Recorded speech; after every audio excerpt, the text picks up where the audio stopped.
আমরা ইরানের পরিস্থিতির উপর কড়া নজর রাখছি।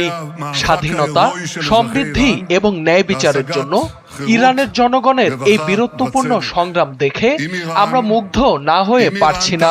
ইরান যদি আমাদের ওপর হামলা চালানোর মতো ভুল করে, তাহলে আমরা এমন শক্তিতে জবাব দেব যার অভিজ্ঞতা তারা আগে কখনো পায়নি।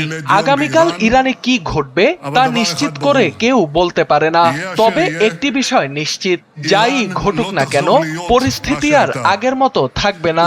গাজা উপত্যকার বিষয়ে বলতে গেলে আমরা এখন প্রেসিডেন্ট ট্রাম্পের পরিকল্পনার দ্বিতীয় ধাপের দ্বারপ্রান্তে রয়েছি। প্রেক্ষাপট হিসেবে জানিয়ে রাখি, বর্তমানে ইসরায়েলি সেনাবাহিনী গাজা উপত্যকার 53% এলাকা নিয়ন্ত্রণ করছে। অনেকে প্রশ্ন করেন, দ্বিতীয় ধাপে কি থাকবে? RICL TMX, যুগের পর যুগ স্থাপনা থাকে মজবুত। এর উত্তর একটাই, গাজার স্বাধীনতাকামী সংগঠনকে নিরস্ত্রীকরণ এবং গাজার রাজনৈতিক ও ভৌগোলিক দৃশ্যপট পরিবর্তন করা। আমরা এই লক্ষ্যগুলো পূরণে অঙ্গীকারবদ্ধ এবং সেটা বাস্তবায়ন করব। প্রেসিডেন্ট ট্রাম্প যেমনটি বলেছেন, আমরা তা সফল করব।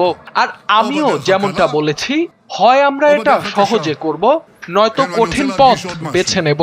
আমি আরো একটি বিষয় জোর দিয়ে বলতে চাই, গাজা উপত্যকায় কোনো তুর্কি বা কাতারি সেনা থাকবে না।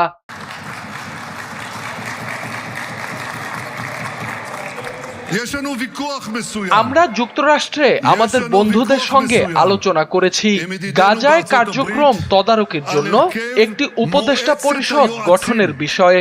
গাজার সার্বিক পরিস্থিতি এবং উন্নয়নের উপর নজর রাখতে এই পরিষদ কাজ করবে।